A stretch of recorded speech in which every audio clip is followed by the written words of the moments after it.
Good morning. How are you doing today?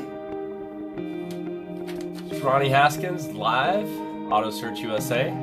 And I am coming in today with 3 wants you don't need that your budget can't allow. Your budget won't allow. So first off, if you're just tuning in and you don't know who I am, my name is Ronnie Haskins. I'm the owner of Auto Search USA in Southern Colorado Springs. And I've been in business for 20 years.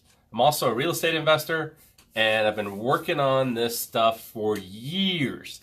And what I'm trying to do, I've got a new mission, which is to uplift the financial literacy of my fellow man through the auto industry, to give you information of what I've learned over the years that will help you uplift your financial literacy as you move through the world. So I'm going to start with a couple of did you knows. Like, you know, the whole topic today is 3 wants you don't need that your budget won't allow. But let's start off with this first little tidbit. Did you know that an automobile is the second largest purchase that you will make in your life? For most of us, that's a true statement. Automobile purchase is the second largest purchase you'll make in your life. So next to your house. So, you know, you buy a house and then you have a car. You know, and the car seems to happen every 3 to 5 years. You spend $15,000, $25,000, $35,000, $40,000. You know, it just grows and grows and grows. But what's amazing about that fact is the automobile purchase usually happens in a split second. People think they have a need to purchase in a car, happens within about 72 hours in most of our lives throughout America, which I just think is crazy. You know, people go out and buy cars so quickly to fill an immediate need that they have, and they make that purchase based on everything they want and they like, which always costs you more money. So if you've never heard me say this stuff before, stick with me. I'm trying to flesh it out so you can understand it.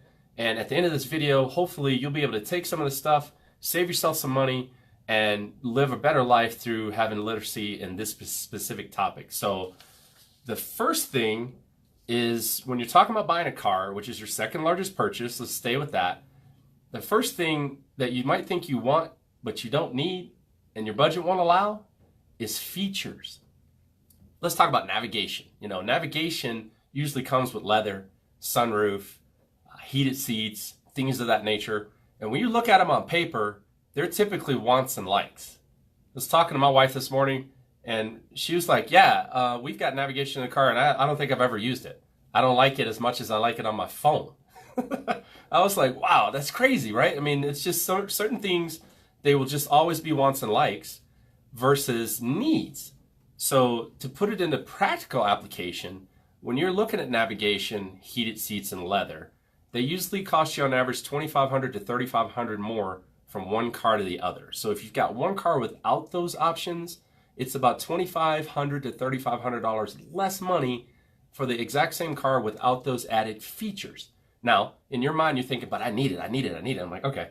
And so common sense kicks in, and people, they tell me, Ronnie, instead of a 17 that's still under warranty, can I get a 14 with like 70,000 miles on it and finance it for a long time so that I can get the leather and the nav? Because I want the heated seats and all this stuff.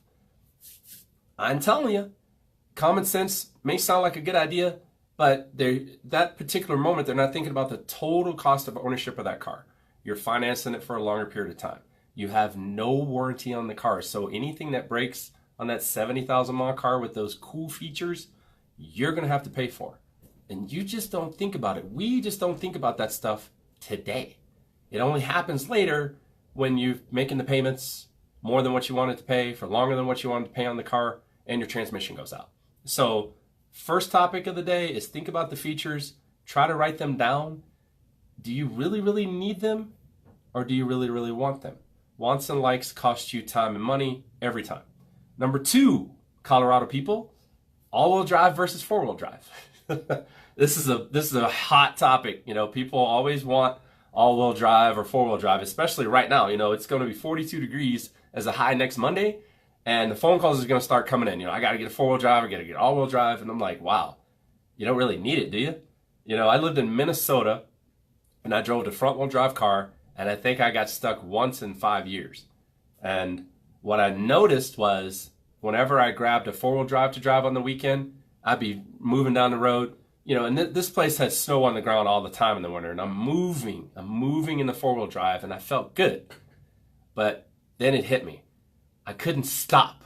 I couldn't stop any faster than someone in a rear-wheel drive, a front-wheel drive, or a bike. I mean, you just can't do it.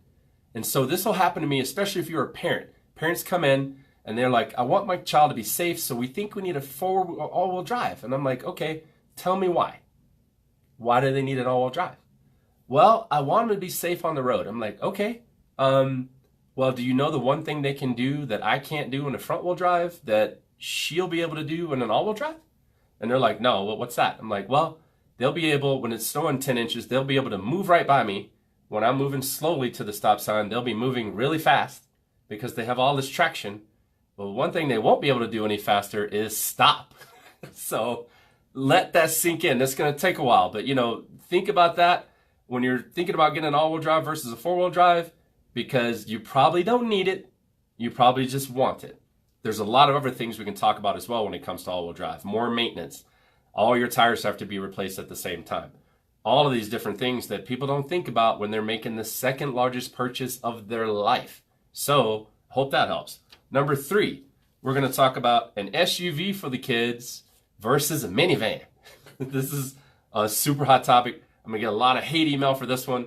But, SUVs that seat 3 kids start at about $35,000 and up.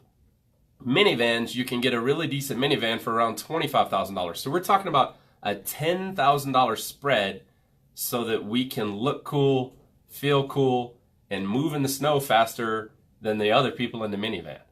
It's just crazy. But you got to think about it before you make a decision, why you're making that decision. Do I really need this SUV, or can we get by in the minivan? Now, there's applications about this, guys. Like, I'm not just saying this to get you to spend less. I'm saying this so that you actually challenge your own thinking. This isn't for me to win. This is for you to use. And so discipline is something that comes into play. When you're looking at spending 10 grand less on a car and having a lower payment than you were going to have on that SUV, what are you going to do with that extra money that you aren't spending? Talk to your financial planner. Invest that money. Put it into the child fund for their college, things of that nature. This car thing is crazy. We could talk about it all day, but I just want to cover these 3 topics. But you got to put that into your thinking. If you're thinking about getting an SUV and it's taken away from the money you want to invest, and you could really do well in a minivan, then why wouldn't you do it? Why wouldn't you do it? So those are the 3 hot topics that I wanted to talk about today, and just flesh out, 3 things that you want and like that you actually don't need, that your budget won't allow. So if you have any questions or comments, please put them in the comment box. Post some more questions. I'm going to go back and edit this video and put the subtitles in so we can put it on YouTube later, and I'll replay it later on. So I hope that helped today. Thank you for tuning in, and have a great day. Bye-bye.